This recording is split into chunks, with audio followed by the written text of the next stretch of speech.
สำหรับการปอนบัตรเลือกตั้งสมาชิกสภาแห่งชาติสุดที่10และสมาชิกสภาประชาชนแขวงสุดที่5ประจำเขตเลือกตั้งที่13แขวงสวรรณเขตแม่นได้เริ่มเปิดหีบบัตรขึ้นอย่างเป็นทางการเริ่มแต่เวลา 7:00 นและปิดหีบบัตรในเวลา 18:00 นแรงของวันที่22กุมภาพันธ์2026นี้สำหรับเขตเลือกตั้งเมืองไซภูทองก็เช่นเดียวกันโดยทีมงานผู้สื่อข่าวโทรภาพแขวงสวรรณเขตได้ลงพื้นที่ติดตามบรรยากาศการปอนบัตรเลือกตั้งสมาชิกสภาแห่งชาติและสมาชิกสภาประชาชนแขวงอยู่สถานที่ต่างๆโดยเวลาตอนเที่ยงของวันที่22กุมภาพันธ์ก็ได้ไปฮอดหน่วยปอนบัตรบ้านพลธาตุเมืองไซภูทองแขวงสวรรณเขตสำหรับหน่วยปอนบัตรดังกล่าวมีผู้มีสิทธิ์เลือกตั้งทั้งหมด702คนในนั้นเพศหญิง339คน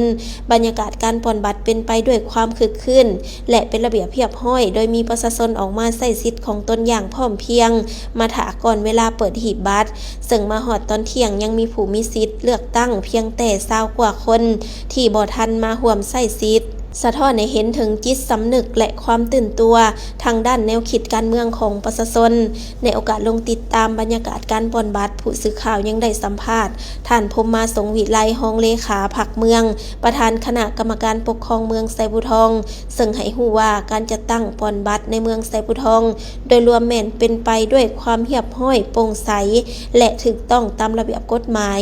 คณะกรรมการทุกขันได้กะเกียมความพร้อมอย่างรอบด้านทางด้านบุคลากรวัตถุอุปกรณ์และการอำนวยความสะดวกให้แก่ผู้มีสิทธิ์เลือกตั้งท่านยังเน้นว่าจำนวนผู้ออกมาใช้สิทธิ์อย่างหลวงหลายสะท้อนให้เห็นถึงจิตสำนึกและความรับผิดชอบของประชาชนต่อการเลือกตั้งสมาชิกสภาแห่งชาติและสมาชิกสภาประชาชนแขวงในครั้งนี้พร้อมทางขอบใจมันยังคณะประจำหน่วยปอนบัตรและภาคส่วนเกี่ยวข้องที่ได้ปฏิบัติหน้าที่ด้วยความตั้งใจและมีความรับผิดชอบสูงไปฟังเสียงสัมภาษณ์เจ้าสบายดีเนาะข้าพเจ้าสื่อพรหมาสงฆ์วิไลห้องเลขาพรรคเมืองประธานคณะกรรมการปกครองเมืองไซภูทองในนามห้องประธานคณะกรรมการเลือกตั้งของเมืองไซภูทองวันนี้ก็ขออนุญาตเนาะสำหรับเมืองไซภูทองพวกเฮานี้ก็เป็นมีผู้มีสิทธิ์เลือกตั้งทั้งหมดแม่นมีหน้าตัวจริงก็เป็น26,000 กว่าคนเนาะนะครับแม่นยิงทั้งหมดมัน 13,000 กว่าคนมาเบิ่งบรรยากาศของผู้มีสิทธิ์เลือกตั้งไม่มาปอนบัตรในแต่ละหน่วยหันมื้อเช้านี่หันเริ่มแต่7 โมงตามเริ่มแต่7 โมงเนาะไปหลังที่ว่าเปิดหีบบัตรหันตามการรายงานของแต่ละหน่วยหันซึ่งเมืองเฮามีอยู่46หน่วยปอนบัตรเนาะในนั้นก็แม่นตามการรายงานของแต่ละหน่วยก็เห็นว่าบรรยากาศคึกคืนดีผู้มีสิทธิ์เลือกตั้งหันก็ลังไหลลงไปหั่นแหละนะลงไปเฮ็ดหน้าที่หรือว่าใช้สิทธิ์ของตัวเองเนาะซึ่งมาฮอดปัจจุบันในหลายหน่วยก็แม่นได้กวม 7-80% ขึ้นเมื่อแล้วเนาะเช่นว่าบอนข้าพเจ้าอยู่นี่ก็แม่นหน่วยเลือกตั้งบ้านพลธาตุเนาะบ้านธาตุโพนเท่านี้สำหรับหน่วยเลือกตั้งหน่วยปอนบัตรอยู่ธาตุโพนนี่ก็เป็นมีผู้มีสิทธิ์ปอนบัตรเลือกตั้งทั้งหมดเป็น700 กว่าคนเนาะ702บัดนี้ยิงก็เป็น300 กว่าคนมาฮอดปัจจุบันนี่ก็ใน700 กว่าคนก็เหลือแต่29 คนที่บ่ทันมาเนาะเกือบสำเร็จสำเร็จแล้วเนาะจังซั่นคือว่าความตื่นตัวของประชาชนนี่ถ้าเทียบในสุดผ่านมานี่เฮาเบิ่งมันเป็นแนวใดก็เห็นว่าอันนั้นความตื่นตัวของประชาชนหั่นน่ะเทียบใส่สุดผ่านมาก็เห็นว่าดีขึ้นกว่าเก่าเนาะเฮาสังเกตตีราคาเรื่องเวลาเนาะคือสุดผ่านมาเนี่ยบางหน่วยก็เป็นถ่ากันเบิดมื้อแต่ว่ามาฮอดเดี๋ยวนี้ตามการรายงานหลายหน่วยคือข้าพเจ้าเมื่อเช้าเนี่ยก็แม่นปอนอยู่หน่วยบ้านภูมิเจดีเนาะซึ่งเป็นบอนบ้านข้าพเจ้าอยู่หั่นแหละเนาะ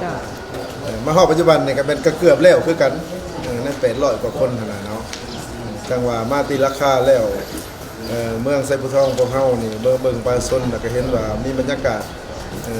ตื่นตัวหลายเนาะในการมาใส่สิทธิ์นี่เนาะและครั้ง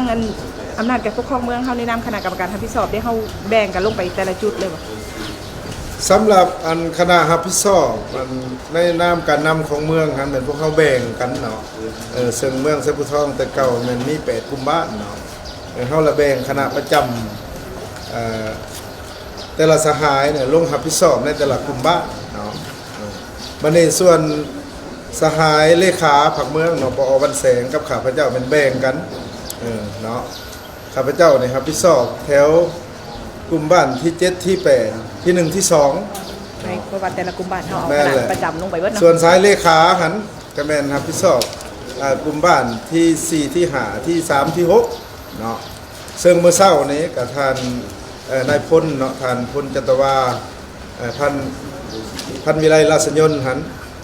ในนามคณะประจำพรรคแขวงผู้ชี้นำโดยกรุงเมืองเซปุทองก็แม่นได้ลงมาติดตามการใส่ซิทธิ์หรือว่าการปอนบัตรเลือกตั้งอยู่เมืองของพวกเขาเนาะ